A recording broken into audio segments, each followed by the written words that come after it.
Hello, I'm Paola Caronni. I'm reading you now a poem from my collection, Uncharted Waters, which is one of the two winners of the Proverse Prize 2020.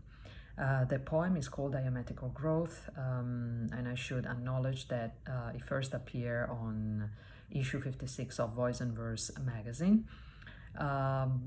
The poem in itself is a reflection on my coming and going from Italy, and of how over the years I've been traveling there once to twice a year, and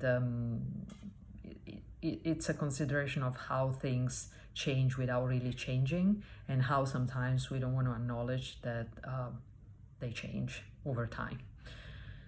Diametrical growth. My garden marked the passing of time until I left. The swaying force of my pine tree led to the season of rebirth. When it was time to change skin, it shed off its dry needles into the gutter. Under the rains, to Mom's disappointment, they fell in a prickling shower and threaded a soft brown carpet that covered the navy tiles and the grass in patches of brown. Ignoring their suffocating power, Mom planted new flowers. The soil woke up and welcomed the seeds, eager to find out which colors would blanket its neat beds. She used to mail me pictures of her artwork with our black cat sitting still in the middle, posing like the Egyptian divinity Bastet. Like her, the last one of a series of many protectors of home, women's secrets, fertility, and birth. As an open door to warm breeze or chilly gusts, autumn passed quite unnoticed.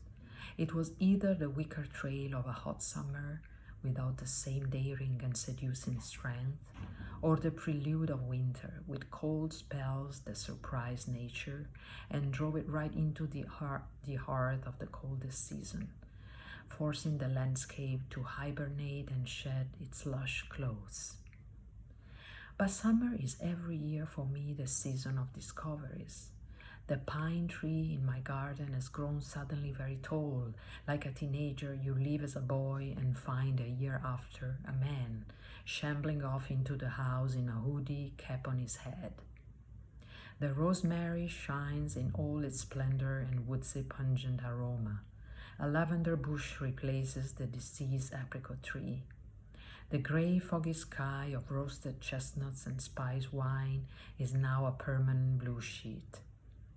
The dark afternoon get back their long and bright nights, and the vapors of hot minestrone, braised meats, and polenta turn to lunches and dinners outdoors.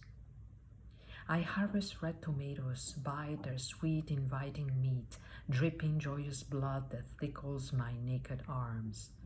The ones not eaten on the spot are paired with milky buffalo mozzarella and fresh basil leaves that leave a fragrance of home on my fingertips.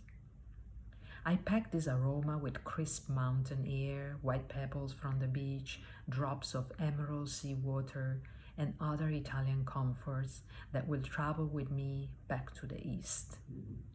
Under the big umbrella that sways like a swing before any summer storm, all noise, wind, musky smell, and little rain, we revel in ham and melon, bruschetta, spaghetti alle vongole, salads, peppers, grilled eggplants, spongy watermelon, and heavenly peaches from the south.